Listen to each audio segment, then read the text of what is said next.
पूरी दुनिया को पता है कि सीमा हैदर जो है वो एक प्रकार का रोज नए नए झूठ बोल रही थी और उसने ये कहा था कि उसने 12/3/2023 को नेपाल के अंदर सचिन मीना से शादी की है और उसने अभी रिसेंटली 12/3/2024 में उसकी एनिवर्सरी भी मनाई थी और दुनिया को गुमराह किया था बिना तलाक लिए हुए।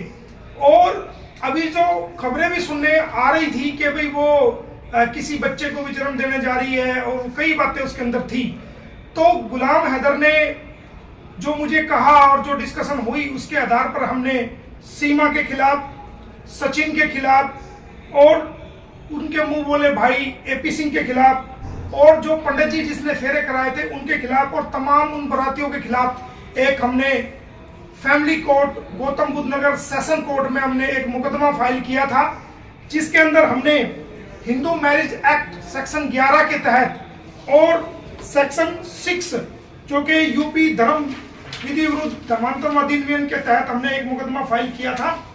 तो उसमें उसके अंदर हमने कोर्ट में याचिका फाइल की थी और उस याचिका के तहत कई दौर के हमारी सुनवाई हुई, बहस हुई उसको एडमिट करते हुए और हमने ये 1 तारीख को फाइल किया था और कई दौर की उसमें बहस हुई। तो कल ऑनरेबल जज साहब ने, जो वहां पर जज साहब थे राजेश कुमार मिश्रा जी, उन्होंने हमारी दलीलें सुनने के बाद हमारे केस को जो है एडमिट कर लिया है और इसके अंदर बहुत जल्दी ही सीमा को, सचिन को, डॉक्टर एपी सिंह को और शादी कराने वाले, गलत फेरे कराने वाले पंडित जी को और तमाम उन लोगों को जो इस शादी में शामिल हुए थे, बहुत जल्दी इसके अंदर जो है नोटिस जारी होगा। हमारी याचिका को स्वीकार कर लिया गया है। ये एक बहुत बड़ी हमारे लिए खुशखबरी की बात है और गुलाम हैदर के लिए बड़ी बात है।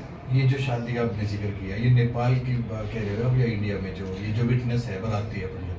ये 12/3/2023 को ये खुद कहती है कि इन्होंने पशुपतिनाथ में शादी की थी, वो शादी, और उसकी जो एनिवर्सरी इन्होंने मनाई है 12/3/2024 को और बाकायदा उसके अंदर फेरे भी दिखाए हैं और ऑनलाइन सारी दुनिया को दिखाया था। उसको हमने चैलेंज किया है और जिसको ऑनरेबल कोर्ट ने हमारी दलीलें सुनने के बाद हमारी याचिका को स्वीकार किया है। आप लगातार याचिका डाल रहे हो लेकिन सीमा ने एनिवर्सरी फिर भी मनाई। आप कई बार कोशिश कर चुके। देखिए, अपराध करने वाला कोई भी व्यक्ति है, जब वो अपराध करता है तो उसको रोकने की पावर या तो पुलिस की है या एडमिनिस्ट्रेशन की है या शासन की है। गुलाम हैदर चूंकि अपने देश में बैठा हुआ है, सऊदी अरब से वो वापिस आया है, वो अपनी कानूनी कार्रवाई को कर रहा है और हम कानूनी कार्रवाई के जरिए ही अपनी कोशिशें जारी रख रहे हैं। अगर वो अपराध कर रही है तो वो स्वयं जिम्मेदार है और जितनी बारी अपराध करेगी उतनी बारी कानूनी कार्रवाई को उसके खिलाफ अमल में हम लाएंगे। याचिका पे अगली सुनवाई कैसे रहेगा? इस याचिका पे बहुत ही जल्दी अभी हमारी कल ये एडमिट हुई है हमारी याचिका और इस याचिका पे बहुत ही जल्दी जो ऑर्डर पास हुआ है वो ऑर्डर की हमने कॉपी अप्लाई कर दी है। वो ऑर्डर आने के बाद हम आपको बताएंगे कि इस ऑर्डर में क्या ऑर्डर पास किया गया है, लेकिन हमारी ये याचिका ऑनरेबल कोर्ट ने स्वीकार कर ली है। ठीक है। तो याचिका में क्या कहा था वकील साहब आपने? याचिका में हमने एक तो शादी, इसकी जो शादी है इसको चैलेंज किया है